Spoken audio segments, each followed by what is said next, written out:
ফুটপাত দখলদারিতে কড়া পুর নগরোন্নয়ন মন্ত্রী অগ্নিমিত্রা পল। আপনাদের দেখাবো যে ছবি, যে কলেজ স্ট্রিট এবং সেন্ট্রাল এভিনিউতে পৌঁছে গিয়েছেন পুরমন্ত্রী অগ্নিমিত্রা পল।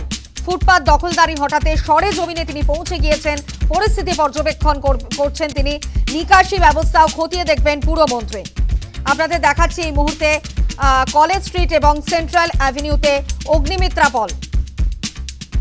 পুর নগরোন্নয়ন মন্ত্রী অগ্নিমিত্রা পল ফুটপাত দখলদারিতে একেবারে কড়া তিনি, এবং সেক্ষেত্রে পরিস্থিতি পর্যবেক্ষণ করতে একেবারে সরেজমিনে নিজে পরিস্থিতি দেখতে একেবারে পৌঁছে গিয়েছেন অগ্নিমিত্রা পল।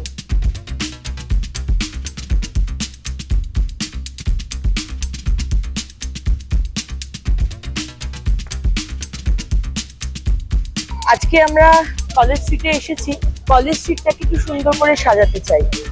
এক্স্যাক্টলি কোন রাস্তাগুলো আমরা নিতে পারবো, কারণ যেটা আমরা চাইছি সেটা হচ্ছে নো ভেহিকেল জোন। রাস্তাটার মধ্যে সাইকেল ছাড়া আর ব্যাটারি কার ছাড়া আর কোনো গাড়ি চলবে না। কতগুলো দুপাশে কতগুলো দোকান আমরা অ্যাকোমোডেট করতে পারবো। দোকানের ডিজাইনগুলো এক হবে, প্রত্যেকটা বইয়ের দোকান, আর বইয়ের দোকান ছাড়া আর কিছু থাকবে না। বইয়ের দোকান আর খাতার দোকান, নোটের দোকান, নোটপ্যাডের দোকান। তো এটা নিয়ে আমরা কয়েকটা রাস্তা আইডেন্টিফাই করেছি। কলেজ স্ট্রিটটাকে সম্পূর্ণ কলেজ স্ট্রিটকে নো ভেহিকেল জোন করা যাবে না, মুশকিল আছে, কারণ এখানে অনেকগুলো কলেজ আছে। এক ধারটা যদি কিছু করা যায়, এরকম অনেক কিছু প্ল্যান আমরা করেছি। আপনাদের পরামর্শ আমরা অবশ্যই গুরুত্ব দিয়ে আমরা দেখব।